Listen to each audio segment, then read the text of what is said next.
upon your chairs and hold your children tight. A mighty feud is starting and you'll see it all tonight. The Clampett clan is fighting mad, their honor's been besmirched. Sweet Ella Mae's been courted, but the darling ain't been churched.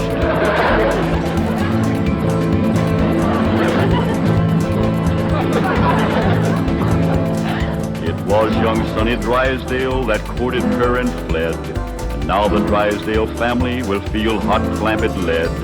Oh, stranger, you don't trifle with a hillman's daughter fair, or you will face his rifle and he'll deeply part your hair.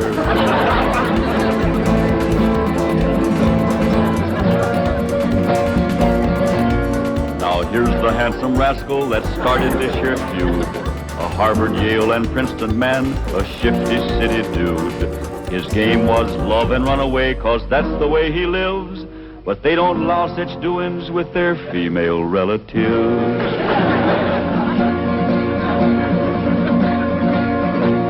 So now they're on their way next door, loaded up for bear. And if my name was Drysdale, I'd be getting out of there. 'Cause mountain justice does demand that when a wrong's been done, the kin of him that done it must also face a gun.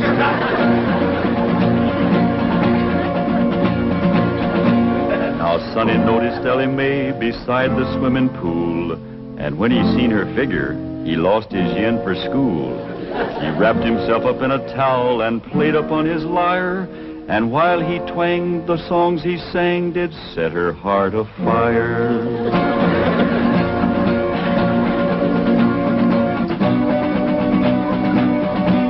He drove his fancy auto up and took her out to Spark, and all alone, unchaperoned, he kept her after dark.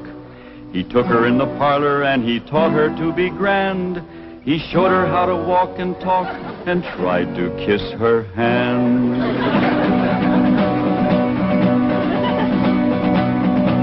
He took her to his private room to see his loving cup, and a man that wins a prize for that ain't on the up and up. He wooed her with a tango and a rose betwixt his teeth, a smiling on the outside, but a leering underneath.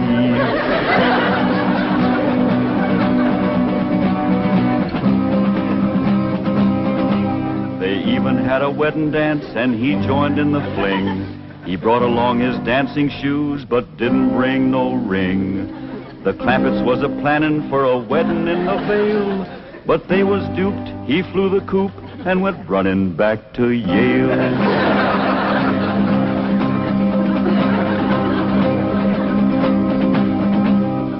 And now the Clampett clan is here to even up the score.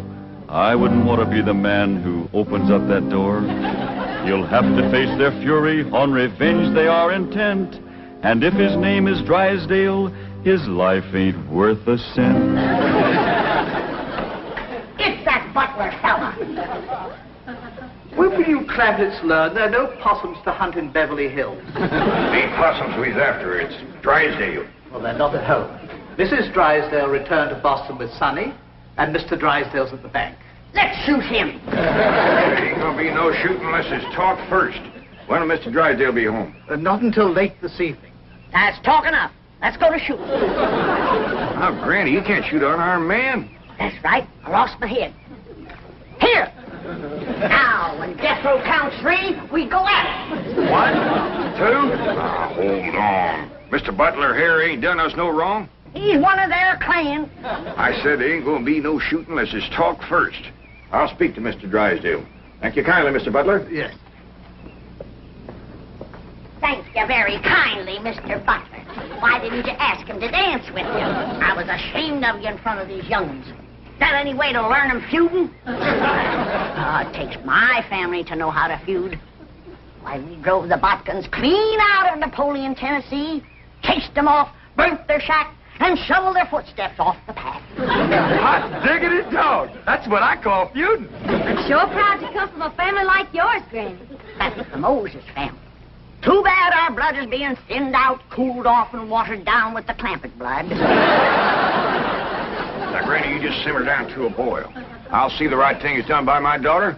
Jethro, you drive me down to the bank. Drysdale, me'll have a man-to-man talk. Ain't you about a man and a half short?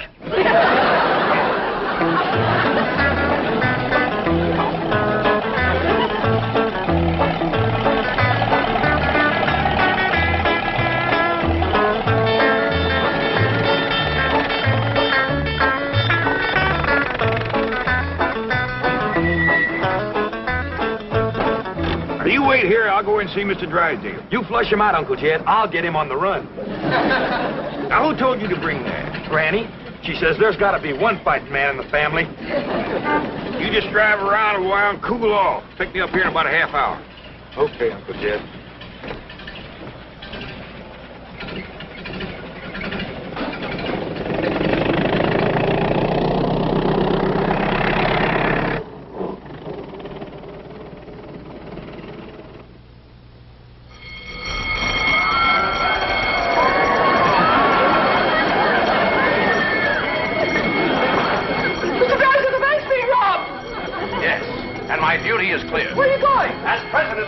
There's only one place for me at a time like this, my bulletproof closet.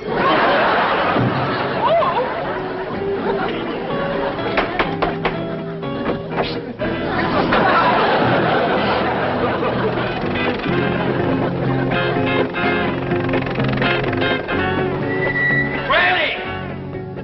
Granny! Granny! Ellie Mae! Come quick! They captured Uncle Jed! Granny! Jethro says they got Paul. Come on, Granny. The Drysdales got Uncle Jed. I dropped him off at the bank, and when I come back, they carried him off somewhere. Ambushed him, that's what it was.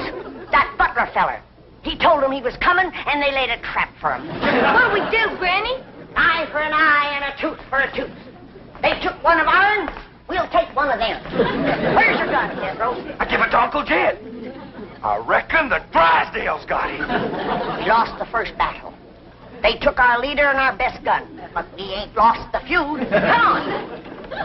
Jeb Stewart says when they think they got you licked, attack!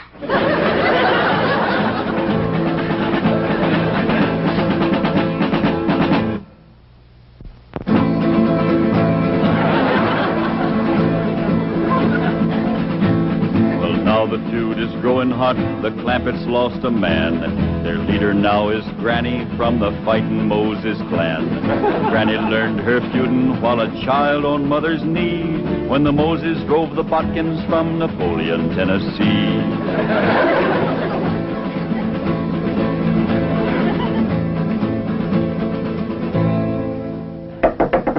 Now, Jethro, when he opens the door, you grab him. Ellie, hold his gun. Yes? Okay, Granny, let's go.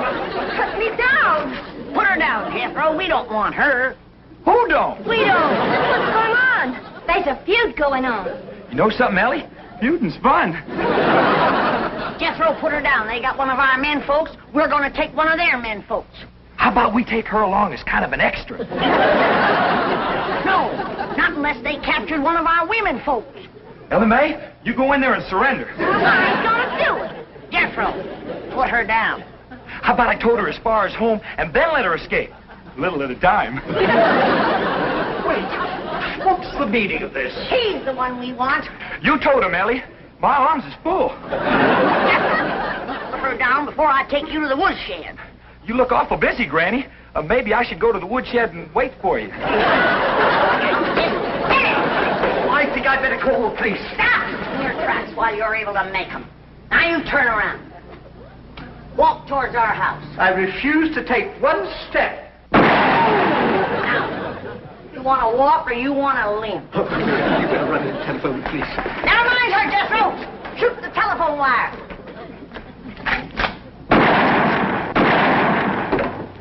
There's what's having your mind on women can do to you. It took you 2 shots to get that wire. Oh, Granny, I got 2 wires.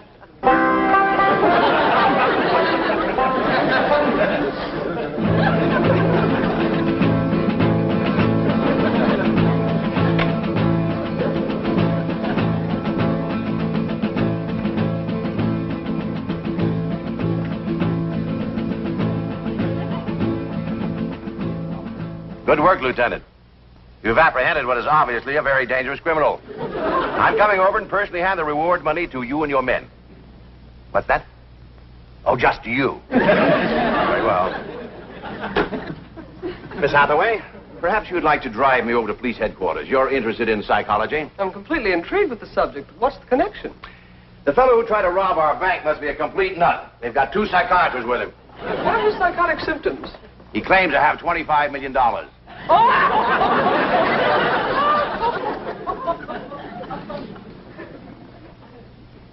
No, it couldn't be. I keep telling you and telling you, I got $25 million in Mr. Drysdale's bank. No, you didn't. They caught you before you got a penny. You're patient, Doctor. Obvious delusions of grandeur. Now, tell me, about this bank attempt, did you have any accomplices? Any what? Confederates. Oh, yeah, Granny. She's a Confederate. She's a Tennessee Moses. Tennessee Moses? That's right. Tell me, did she lead her people out of Tennessee? Sure did after they whooped the Butkins. Don't you mean the Egyptians? Well, they probably whooped the Egyptians, too, if they got in their way. Granny's folks was fighting food. They certainly were. They defeated the best fighters Pharaoh had. I don't know about that, but they whooped the best fighters Napoleon had. Napoleon? Doctor, may I? You may not. I'm the one who uncovered this hallucination. Tell me about Napoleon. Yes. You say Granny's folks won that fight? They sure did. Over Napoleon? Oh, yeah, they tromped all over Napoleon. Fabulous. But how were they able to do it? Did they fight with superior weapons? Oh, they fought with bodkin. I see. And Napoleon didn't have any bodkin? Not after Granny's folks got through with him, Napoleon didn't have a bodkin left. I remember the last day of the feud, they got Leif and Luke and Odds. Odds? Odds bodkin. Please. But just for a minute. Oh, perfectly safe to look out through the bars. After all, it's... Mr. Clappett! Miss Jane, Mr. Drysdale, he sure didn't treat me very good over to your bank. My first visit, too. Let this man out of here. He's got $25 million in my bank. Open this door. Open it. Open it. Oh. Lie down, mister. Lieutenant! Lieutenant!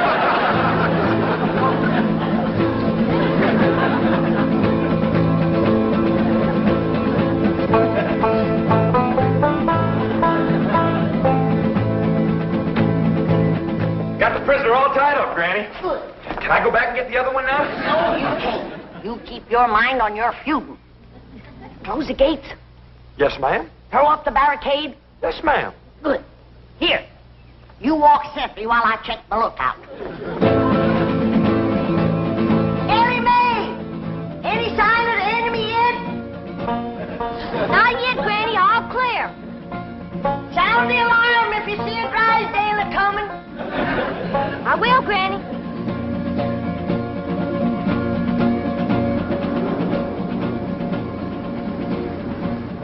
You see, all my employees are trained to be on the lookout for bank robbers. So, naturally, when they saw you walk in with your rifle, their first instinct, it appeared to them that was just... Well, you're not mad, are you, Mr. Clampett? Well, no, we're not about the bank, but we's all right upset at Sonny for running off and jilting Ellie Mae. Sonny?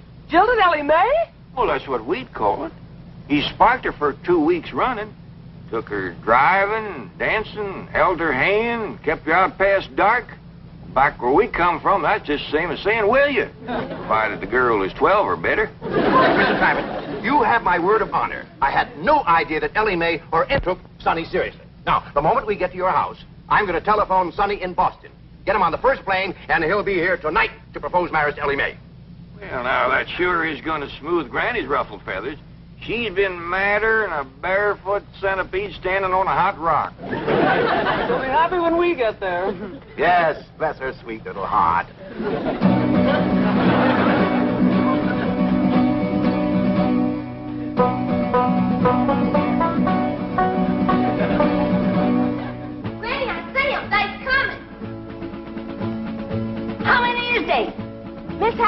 and Mr. Drysdale. They's holding Pa prisoner. Come on down. We'll stop them at the gate or blast them at the barricade. Jethro, they's a-coming. Get ready to do battle.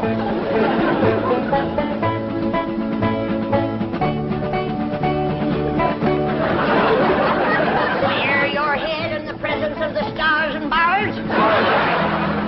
Then get to the gate. Take cover. Everybody inside. We'll shoot at them through the porthole.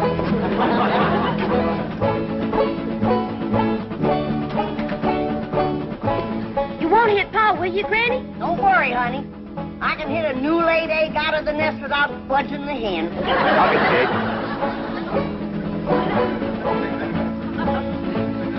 Stop where you are. Stay right there.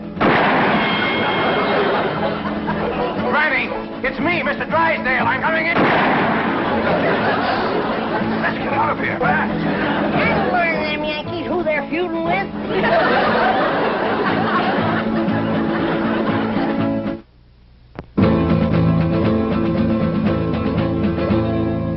Now here's the Drysdale mansion where he's fleeing like a rat, since Granny put a bullet through his $20 hat. But even here he can't escape the scourge of Tennessee, 'cause she's got Ellie spying from the tip-top of a tree. Granny, they took Pa over to the Drysdale's house. Come on down. We'll go get him.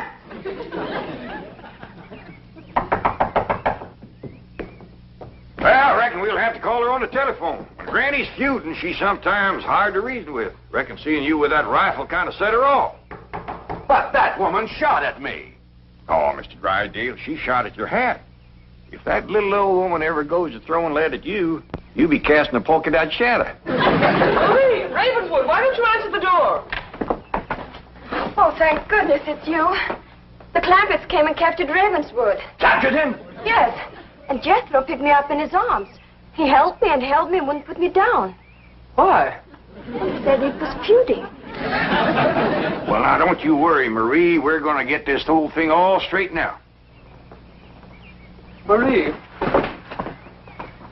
tell me more about your frightening experience with Jethro. Well, there was a knock. I opened the door, and Jethro just swept me up into his big, strong arms, held me tight, and wouldn't let me go. And he said that was feuding. Yes. That's why I was afraid to open the door right now. Marie, you've been through a shattering ordeal. Go and lie down. I'll watch the front door. Come on, Jethro. We're going back to the Drysdale's house. Hot diggity dog. That's the part of feuding I like. Yes, we're taking you with us, Mr. Butler. And if they harm one hair on Jed, that one hair you got will pay the price. Oh, won't you please listen to me? Mr. Drysdale's not feuding with you. He's a peaceful man. He's never shot anything but skeets. Skeets? How many did he get? We did very well. 98 out of 100. That's better than we did with the Bodkins. Ready, Granny? Come on, young'uns. We got our feuding cut out for us. That Drysdale's our shooting fool. Now, Ellie Mae, you carry the flag high and proud. If they shoot you, don't you let it touch the ground. Throw it to Jethro as you're falling. I'll do it, Granny. What'd you do that for? If there's any long-range shooting, they'll think he's one of us and drop him first. Forward! March!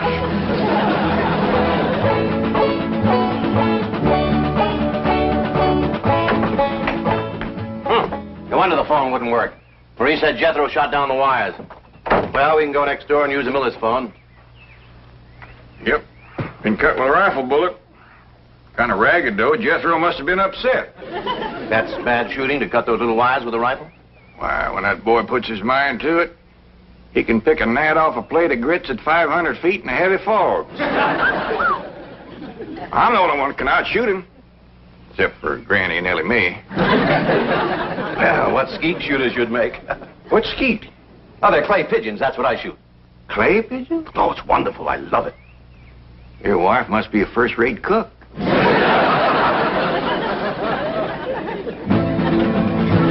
Now Here comes Granny's little band to free their leader, Jed. And anyone that blocks their path might just as well be dead. For though their numbers may be small, the flag that leads their way is the flag that led Pickett's charge at Gettysburg, PA.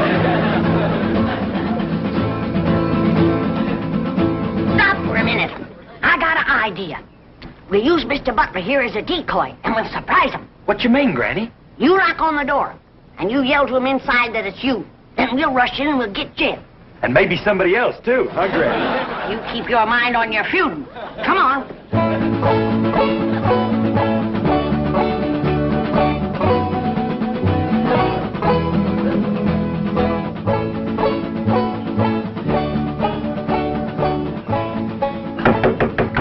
It's me, Ravenswood. Open up. Marie! You may open it. Nothing to be afraid of. It's just Ravenswood. Step aside, decoy. Ellie, you guard him. Jethro. When they open the door, we'll rush him.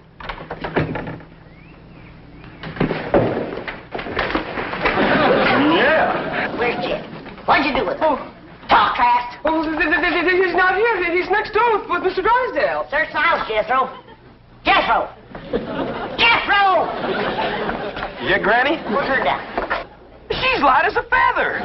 Put her down and go look for your Uncle Jed. Now go search the house. Jethro, you're unfamiliar with the place. I'll show you around. What'd you do that for? A feud is a feud. Granny, here comes Pa and Mr. Drysdale. I'll pick that varmint off like I picked a bodkin off a rail fence. Hey, what in the world are you doing? Guarding the decoy, Pa. Ravenswood, you bossing Yankee, bear your head in the presence of our flag. See, our flag? My family came from Tennessee. Mine did too. Jed, I always did like this man. Why, sure, Granny, and he's going to make Sonny do the right thing by Ellie Mae. What does that mean, Pa? Going to make Sonny come back here and marry you. I don't want to marry Sonny. You see, Granny, the whole doggone feud was for nothing. Not altogether, Jed. Why, we might never have known that Mr. Drysdale here was a fine gentleman from Tennessee. Yeah. Tell me, ever hear of the Moses family? Hear of them? Why, my mother's family feuded with them for years. You mean your mother was a bodkin? Drysdale, don't ask me why. I just commenced a running. You heard him. Run, you yellow bodkin, I'm a Moses.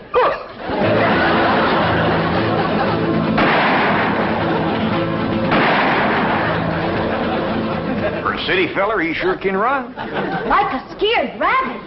Well, let's go home. Put her down. Oh, listen, Granny. I heard you and Uncle Jed talking about what to get me for Christmas. This here'll save you shopping. Oh, you can't take her home for Christmas. Now put her down. One of these days, I got to have a long talk with this boy.